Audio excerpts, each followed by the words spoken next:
para que as coisas aconteçam. E eu também fico agradecido aí pelo churrasqueiro, pelo pescador e por todos os outros aí, pelo São João que veio aí também, e por todos. Para mim foi um dia muito bom. Uma salva de palmas.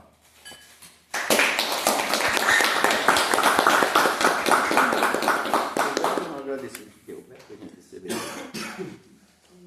Pessoal, a Zeira falou comigo, né, com a mãe também, pediu para que eu fizesse uma meditação aqui, né? Eu acredito que tem pessoas aqui muito mais capazes para fazer essa meditação. O pastor seria a pessoa ideal, a Zeira também, né? Mas eu sei que o pastor está nas férias dele ali, a Zeira organizou todo esse evento junto com a mãe e tal. Então eu aceitei isso mais como uma gratidão, assim, né? Porque isso foi uma coisa que me pegou de surpresa. Eu não imaginava que a gente teria essa oportunidade um dia de estarmos aqui reunidos, né? Nunca me passou pela cabeça isso. E eu espero que eu possa estar colaborando de alguma forma com vocês, assim, né? Porque, como a Zeira falou, eu realmente acredito que isso nasceu no coração de Deus. Eu não acho que... Algumas coisas são coincidências, mas eu acredito também em providência. E quando a gente fala de Natal, a gente pensa em tanta coisa, né? A gente pensa em presente, a gente pensa em comida, a gente pensa em família, a gente pensa em briga, mas a gente também não pode esquecer do amor, né? Que é o principal elemento da reunião de família e dessa festa que a gente comemora, né? O amor de Deus pela humanidade, o amor nosso para com o outro. E pensando nisso, eu quero trazer para vocês uma reflexão muito simples, muito básica aqui. Eu sei que a maioria aqui, eu vou falar coisas que para nós aqui é muito óbvia, porque nós nascemos, a maioria aqui eu acredito que nasceu no berço cristão, então é tudo muito óbvio, né? Mas eu acho que essa reflexão, esse ouvir novamente, vai reforçando as nossas convicções, os nossos princípios. Tem uma frase na Bíblia assim que eu sempre me deu assim um calafrio quando eu leio ela, ou quando me deparo com ela. É uma frase muito famosa que fala assim, que comentando sobre os momentos finais da história da humanidade, que o amor esfriaria do coração de quase todas as pessoas, né? E eu fico pensando assim, quase todas. Então, de 10 pessoas, o que seria quase todas? É mais do que a metade, né? E eu fico pensando assim, o que eu poderia fazer para que o amor não esfriasse no meu coração, né? Porque a ausência de amor é também ausência de vida. É você escolher a morte. A pior forma de você morrer é você continuar vivo por fora, mas morto por dentro. E eu comecei a pensar nisso. Eu tenho pensado muito sobre relacionamento, tenho pensado muito sobre amor ao próximo. Isso tem me instigado, assim, despertado o interesse nessa direção. Antes de começar, eu gostaria de contar para vocês uma experiência que aconteceu comigo quando eu tinha 9 anos de idade. A gente morava em Joinville. Na época eu tinha 9 anos, eu estudava em um colégio público em Joinville. E naquela época minha família frequentava a Igreja Assembleia de Deus, aqui, que a maioria de vocês frequentam, né? E eu lembro que era uma igreja grande, assim, eu gostava muito de frequentar, era muito legal, os eventos eram muito legais e tal. E teve um culto que veio uma pessoa de fora e ela falou sobre um tema que é a idolatria, né? Um tema bastante conhecido entre o mundo cristão, a idolatria. E aquilo me chamou a atenção. Naquela época a gente não tinha celular, a gente não podia sair para fora, então, né? Ou você escutava ou você dormia no banco. Então eu escutei e ele falou sobre o decálogo, ele utilizou várias passagens da Bíblia. E como eu disse para vocês, existem coincidências, mas eu acredito que existe providência também. Nesses mesmos dias, lá no colégio, a direção, a coordenação lá do colégio, eles estavam preparando para fazer uma imagem, trazer uma imagem de escultura para dentro de cada sala de aula.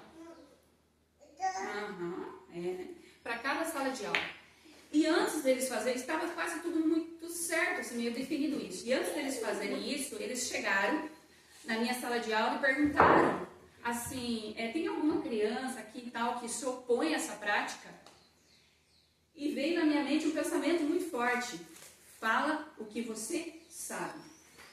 E eu levei um susto, né? E eu pensei assim, não. Eu pensei, não vou falar. Foi a primeira coisa que eu pensei, eu não vou falar. E eu senti um medo imenso, parecia que eu ia morrer, sabe? Falei, eu não vou falar. E aquela voz insistiu muito forte comigo, fala o que você sabe. Diria, fala, ele chamou todo nome, né? Fala o que você sabe.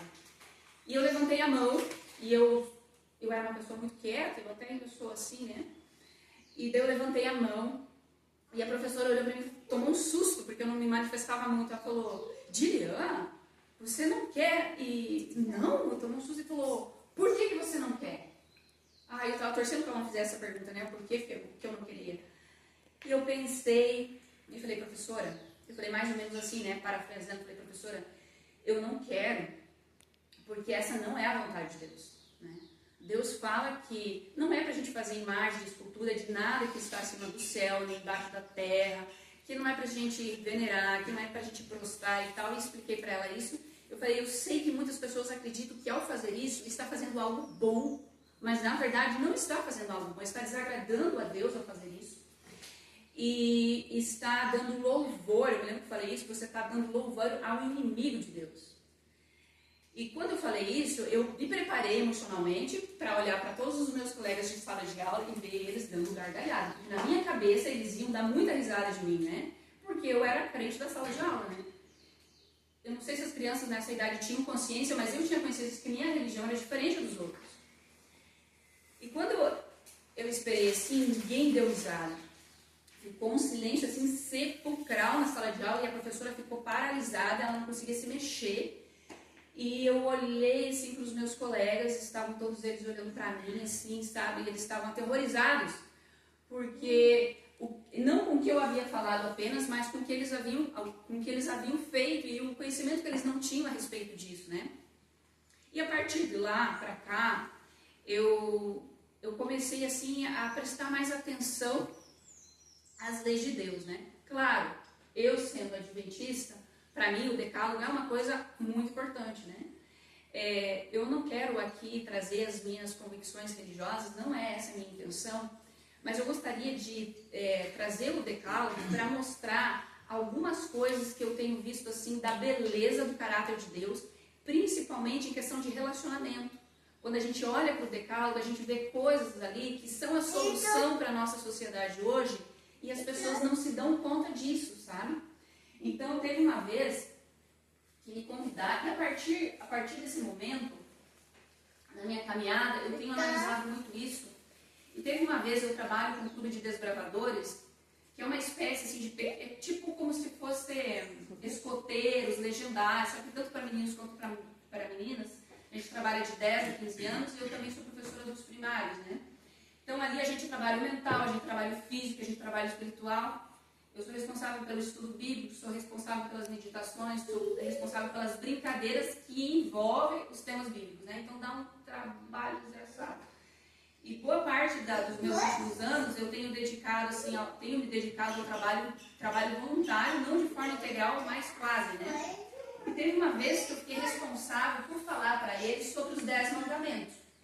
Mas o desafio que nós temos hoje é como você fala para adolescentes que estão viciados nas redes, estão viciados nos celulares, estão inclusive viciados na pornografia, então assim, viciados em games, eles estão assim numa incredulidade tremenda, porque nós não abrimos o clube, ele não é só para a igreja, ele também é para a comunidade, então vem crianças de fora também, né? E nós temos muitos problemas de autismo, a gente tem todos os problemas mentais que a Zeila trabalha e com certeza entende muito melhor disso do que eu aqui, eu tenho sentido isso um pouco na pele. E falaram para mim assim, a gente fiquei escalada para falar sobre os 10 mandamentos. E eles iam fazer brincadeiras, eles precisavam ter isso decorado e tal. E eu olhei para isso aqui, eu tenho pavor de decorar coisas. Eu preciso entender, porque eu não consigo decorar, isso me dá angústia, né? E daí eu olhei para esses 10 mandamentos aqui e eu fiquei pensando, falei, e agora, José, o que eu vou fazer para decorar esse negócio, né? E eu sei, né, que a primeira tábua, ela expressa o amor a Deus. E a segunda tábua, o amor ao próximo. Então, o primeiro, segundo, terceiro e quarto fala o que nós fazemos para amar a Deus. E do quinto ao 10º, o que nós fazemos para amar o próximo. mas como tá? Até isso me ajuda bastante, mas como que eu coloco isso aqui na ordem? Aí eu falei, meu Deus, e agora? Aí veio uma ideia na minha cabeça, uma voz muito forte, falou, olha de baixo para cima. Eu olhei de baixo para cima, né? Olhei aqui de baixo para cima, fiquei olhando, falei, vi nada não. Olha de novo. Eu olhei de novo, falei, gente, olha que negócio estranho, não matarás. Ué, por que isso daqui, eu sou curiosa, né? Tá embaixo disso daqui, honra teu pai e tua mãe. Por que isso daqui não matarás no vem primeiro? Perguntando, nossa, que negócio estranho, né? Aí comecei a analisar de baixo para cima e pensei, não cobiçarás. Aqui não cobiçarás tudo do teu próximo. Falei, nossa, aqui ó, o princípio da gratidão. Imagina que eu cobice o vestido da Mara, que falei para ela que é tão bonito o vestido dela, né? Não é só um elogio, eu estou cobiçando. Eu estou perdendo a oportunidade. Quando a gente cobiça, a gente perde a oportunidade de olhar para aquilo que a gente tem, né? Para olhar para a calça que eu tenho, pela chinela confortável, pela blusa de algodão, pelo o relógio que está aqui me dando as horas. Então eu perco tanta coisa, eu fico olhando para o que o outro tem e eu não consigo viver a minha vida. Eu quero que o outro... Aí eu caio naquilo que os filósofos falam, que é o anseio de possuir, e a ânsia de ter e o tédio de você possuir as coisas. Então isso te leva, na verdade, numa direção que você está sempre correndo atrás de uma coisa que você não sabe o que é, né? Porque você não tem o princípio da gratidão no teu coração. Você cai em um monte de armadilha dentro do sistema capitalismo e dentro de tudo que o mundo te oferece. Isso pode te levar, inclusive, ao vício e tanta coisa, né? Porque você não tem a gratidão. Então a gratidão é uma porta de entrada que te protege para muita coisa. Aí, só que interessante aqui, porque se eu estou cobiçando o vestido dela, e eu falo, nossa, que bonito o vestido, mas ela não sabe o que eu estou cobiçando. Né? Leva um tempo para ela começar a perceber, talvez, que eu estou começando a cobiçar. Para ela começar a entender que eu estou começando a cobiçar, eu tenho que começar a expor esse meu sentimento para fora. E quando a gente vai para o próximo, a gente vê que aqui está escrito assim, não dirás falso testemunho. Ou seja, ali apresenta o princípio da veracidade. Fala a verdade. E eu estava conversando hoje até com a Mara, né, e ela me contando de uma pessoa que não falou a verdade a respeito de outra e ela precisava, como isso, na verdade, trouxe consequências para a vida dela e para a vida de gerações. Então, você dar um falso testemunho, eu posso falar, por exemplo, mal da Emily. A Emily, eu não gostei dela, ela foi muito mal educada, chegou lá, não quis ajudar a gente a lavar a louça, não sei o que eu pedi para ela. Pô, tô mentindo, né? Mas também eu posso pegar uma pessoa que, na verdade, é malévola e eu falo, nossa, gente boa, olha, por que você não contrata? Né? Você contrata essa pessoa e essa pessoa te traz uma consequência terrível. Então, tudo isso está relacionado com o falso testemunho. Só que, olha, o falso testemunho é diferente da cobiça. Aqui você já começa a perceber as consequências do teu próprio erro na vida das pessoas. A cobiça você ainda não percebe. Então, você começa a entender que as coisas começam daqui para cima, elas começam a ficar mais gravosas. Lembra quando alguém chegou para Jesus e falou assim, qual é o maior princípio da lei? E daí Jesus fala assim, tem dois.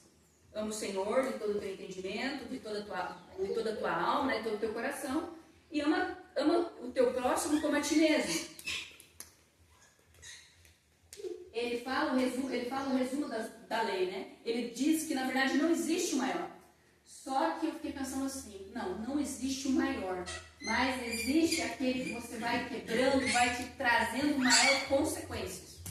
Existe maior? Não, Jesus, o nosso Pai, disse que não tem. Mas tem aquele que traz mais consequências. Se eu cobiço o vestido da Mara, é uma coisa. Agora, se eu falo mal da Emily, isso causa uma consequência bem maior, tanto na minha vida quanto na vida dela. Né? Aí nós podemos subir. Aí aqui não furtarás. Aqui traz uma consequência bem maior, principalmente dentro do mundo capitalista. Hoje nós roubar alguma coisa, isso daqui é um pecado capital terrível, ninguém te perdoa por isso. Quando eu estou trabalhando com os meus pequenos, eu falo assim para eles, galera, vamos colocar isso aqui em ordem, qual foi a ordem? Aí eu explico para eles, gente, daqui para baixo vai aumentando o nível da consequência, da gravidade que você vai trazer tanto para a tua vida quanto para a vida do outro. Isso aqui, por que eu explico isso? Para mostrar o quanto existe inteligência na palavra de Deus. Existe inteligência nos princípios do céu. Tem uma finalidade, por que foi feito desse jeito. Não foi Moisés que escreveu isso aqui. Né? Foi o próprio Deus que escreveu isso daqui. E as informações que ele deu a Moisés vieram do coração de Deus. Então você começa a perceber que a própria humanidade está correndo atrás disso. Eles ainda não sabem, eles estão correndo atrás disso.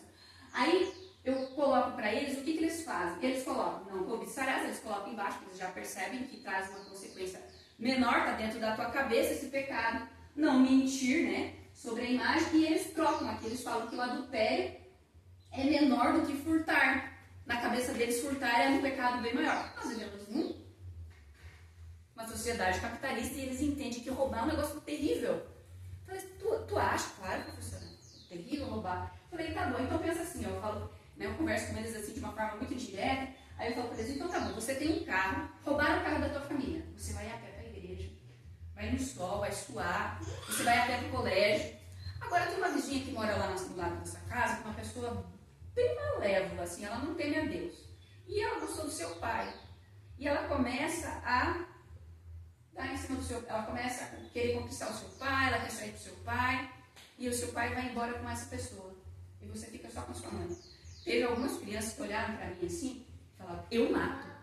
Aí eu olhei assim e falei, não matarás eu próximo. Não faça isso. Eu mato, professora. E foi as meninas, eu mato. Eu falei, misericórdia, eu mato. Ou outras crianças falam, não. Então, olha só como para a criança, a destruição de lar é um negócio que dói demais. Porque, assim, a reação deles, quando eu falo isso, é imediata, sabe? Então, isso é uma coisa que dói demais no coração e causa um estrago tremendo na cabeça de uma criança. E a gente ali com nossos desejos egoístas, nós não pensamos na consequência. Porque quando nós estamos centrados no nosso eu, a gente não pensa no que o meu pecado vai fazer para o outro, no que o meu pecado vai trazer para a minha própria vida, né? Então eu explico para eles isso, né? E daí eu falo, e aí, o que é pior? Você perder a sua família ou perder o seu carro, o carro do seu pai? Ah, perder a minha família, né, professora? Aí eles trocam isso.